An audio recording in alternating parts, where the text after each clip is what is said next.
Capricorn, kumusta po kayo guys? Okay, so Capricorn, maraming salamat po sa walang sawang pagsubaybay sa ating pong mga reading. And kung kayo guys ay bago pa lang sa ating channel, so ayan guys, mag-subscribe na po kayo guys. And i-click mo na rin yung ating notification bell para lagi po kayo guys updated sa ating mga bagong upload. So ayan guys, sa mga nagtatanong pala ng private reading, no, iwan ko na lang po yan sa ating pong description box below. Okay, so ayan guys, bago tayo mag-start, mag-cleanse muna tayo. Capricorn. Ayan. Capricorn, Sun, Moon, Rising, and Venus sign.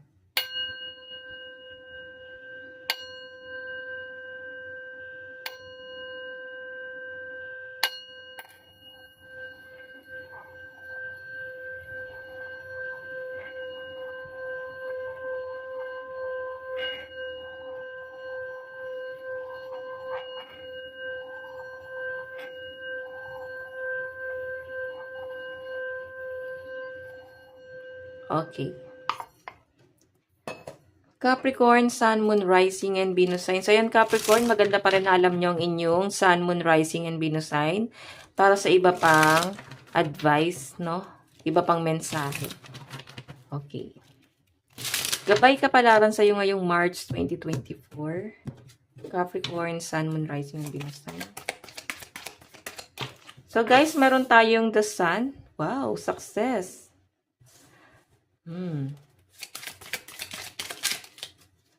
Meron tayong Knight of Swords.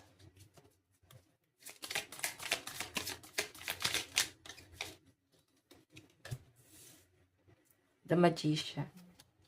So guys, alam nyo, napakasipag nyo naman ngayong March. Oo, hindi mo guys gano'ng mararamdaman yung pagod. Okay, kasi ito guys, success. So I think ngayong March, meron kayong makukuha na success sa buhay nyo. Meron kayong mapagtatagumpayan dito. Lalo na kung ito ay sa relationship, partnership. Nakikita ko may pag-uusap sa inyo ng person mo. Kung hindi kayo guys nagkasundo sa pinapakita sa akin, meron kayong pag-uusap dito. Okay, meron kayong mapagkakasunduan dito at nakikita ko guys, masisettle nyo naman yung problema. Okay, may nakikita ko dito guys, maaaring may pumapasok sa buhay mo ngayon, past person, may bumabalik or babalik sa inyo guys. Nakita ko yung pagiging ano ng taong to guys, masyadong dominante. So I think ipipilit niya talaga yung sarili niya. Capricorn, siguro meron pinagdadaanan sa buhay tong taong to at ikaw yung nakikita niya rito na magiging sandalan niya guys, okay? Masyado to guys, maraming na paano sa inyo. Kung ito naman guys ay patungkol sa mga kaibigan or kung sino man kayo sa circle mo, masyado sila guys, maraming napupuna sa buhay mo. Yan na masyado silang impulsive. So, I think, dire-diretso sila magsalita. Masakit sila magsalita. So, sinasabi rito, Capricorn, iwasan mo yung mga ganyang klase ng mga tao na masyadong mapanumbat, masyadong napupuna lahat ng galaw mo. So, sa pinapakita rin sa akin dito, guys, the Magician, ito kasi guys, workaholic. So, ito yun, no? Maaring magkakaroon ka ng success ngayong March, no? Okay? I-open mo yan sa mga taong malapit lang sa inyo at alam mo walang inggit sa inyo at hindi kayo guys hihilahin pababa. Siguro guys meron ka na mga plano rito Capricorn na sisimulan mo ngayong March. Nakakatuwa lang guys kasi may kakampi ka rito kahit na may nagda-down sa inyo. Okay, Capricorn. Okay, so yun nga Capricorn, merong negative energy rito na masyadong pinapakailaman yung mga ginagawa mo. Kumbaga, wala naman sila guys ambag sa buhay mo. Or wala siyang ambag sa buhay mo. Pero masyado niya guys pinupuna yung ginagawa mo. Alam mo yung feeling na masyado kang minamaliit nito. Siguro pamilya, malapit sa inyo, kaibigan, katrabaho. Hindi mo guys pinapatulan sa pinapakita sa akin dito. Kontento ka sa kung anong meron ka eh. Hindi man siya guys ganun kalaki pero kontento ka. Okay, kahit paano kumikita, kahit paano meron, mapanguhugutan or nakakasurvive sa araw-araw, Capricorn. Maaring hindi mo maiiwasan, Capricorn, yung mga judgment sa paligid mo. So, huwag ka daw mag-alala kasi may success naman sa buhay mo. Okay, pwedeng promotion or pwedeng opportunity or maaring may paparating sa inyo guys na good news, blessing, abundance ngayong March. Okay? So, iwasan mo lang dito, Capricorn, itong negative na tao na to. Pwede nga na ex mo yan eh. Nanggugulo lang eh. Alam mo yung feeling na dinadown ka niya kasi gusto niya na dumepende ka sa kanya. Ganun yung nakikita ko sa kanya. So, Medyo impulsive itong taong to guys, no? Ayun, no? Hindi niya control yung emosyon niya, hindi niya control yung bibig niya, no? So, maaring kung ano yung gusto niya sabihin, nasasabi niya. Hindi niya yan guys nararamdaman kahit masakit yung sasabihin niya. So, tignan natin, Capricorn, ilalatag muna natin lahat ng card mo. Additional message.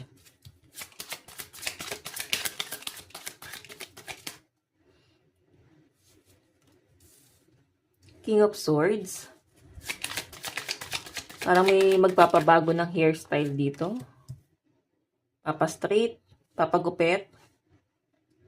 Ito guys, partnership po, Five of Pentacles. Yun nga lang guys, kahit anong gawin talagang may conflict talaga sa pera. Kagaya na sabi ko kanina guys, kontento ka na nakaka-survive ka sa araw-araw. Yun nga lang guys, maring hindi talaga ganun ka. Laki talaga yung dumadali na pera sa inyo. And may nakikita pa nga ako dito guys, mga bayarin, ayan o, mga bills, maaring yung ano mo, yung pera mo, napupunta lang guys sa bills and wala talaga guys natitira. Okay, ang mahalaga guys na babayaran nyo yung bills nyo. Okay? So, tingnan pa natin.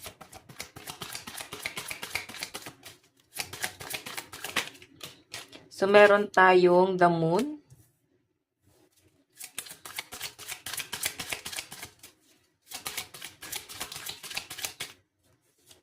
Meron tayong Three of Wands.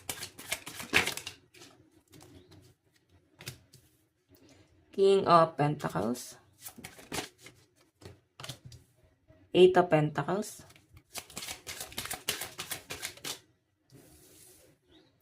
Temperance. Oops. And Seven of Pentacles. Parang kumukubra ka ng pera. Ayan, no? So, pinapakita sa akin, guys, meron kang maliit na business dito na kahit paano kumikita. Parang pabarya-barya. Siguro yung mga piso net. Uso pa yan, guys. Dito nga sa amin meron yan. Tapos yung para bang sa car wash, hulugan mo lang, guys, ng 5 pesos. Tapos ikaw na mismo magka-car wash sa sasakyan mo. Ganon. Maaaring may mga small business ka dito. Grocery. King of Pentacles, ayan, no? Kinukompute mo kung magkano na ba yung mapasok na pera. So, I think yung iba sa inyo, lumalaki yung pera mo eh. Hinahawakan mo. At least nababayaran mo yung bills mo, no? Kumbaga, ngayong March, guys, magkakaroon ka ng kahit papano ay, hindi man siya guys ganun kasapat, pero merong sobra. Na para bang iipunin mo yon. Eight of Pentacles, guys, ayan, no? Meron kang gustong simulan. Siguro ito ay parang food business. Okay. Meron kang gustong simulan. Ito guys, parang nag-aantay ka lang ng tamang tiempo. Seven of Pentacles. Ngayon, pag ito sinimulan mo guys, magiging maganda. Okay? Kasi yun na puro food. Iba sa inyo guys siguro, hindi nyo pa alam kung ano ba yung business na sisimulan mo. So, ang pinapakita sa akin guys, ay pwedeng milk tea shop. Ito guys, takoyaki. Di ba takoyaki nilalagay nyo, tas may toothpick, ginaganon. Siguro mga food or kayo ay magka-cart. Ganyan. Para bang kinakart doon sa school. Kung kayo ay malapit sa school. So, mas mabenta guys, no? Okay, so the moon, wag mo na guys isipin pa yung mga mga negative na tao na may nasasabi sa inyong di maganda. Kasi nakita ko guys, lahat ng pwede nyong pasukin business, pinapasok nyo. Maliit man yan, basta may pumapasok na pera, pinapasok nyo yan guys, okay? And hindi kayo guys nagpapaka-choosy. So, I think malayo pa ang mararating nyo guys kasi talagang puro business yung pinapakita sa akin. So, I think ito yung pinaka-focus ng energy mo. Siguro ang inspirasyon mo dito is yung mga taong nandown sa'yo. Minaliit nung nagsisimula ka pa lang na parang hindi yan na-asenso, ganyan. So, tanawin nyo lang sila guys kasi nakita ko na makukuha mo or ma-achieve mo yung success. Ayan o, success. Diba? The sun, new beginning, success, achievement, blessing, good news, abundance na maaaring makuha nyo. Okay? Hindi lang yan guys sa buwan ng March. Pwede ngayong taon na to guys magiging maganda. May mga sisimulan ka rito. Tingnan natin yung advice. Meron tayong take inspired and action. Diba? So, I think may eto, may nag-aano sa inyo, may nag-guide sa inyo na parang simulan mo na yan. Okay? Nandito lang kami, nasa likod mo, nakaantay. Para bang, titignan ka lang namin hanggang sa nakuha mo yung success mo. So, parang guidance mo lang kami.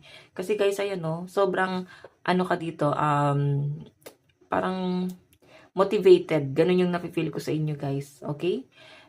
Kumbaga mas pagaganahin niyo guys yung pagiging business-minded niyo ngayong March.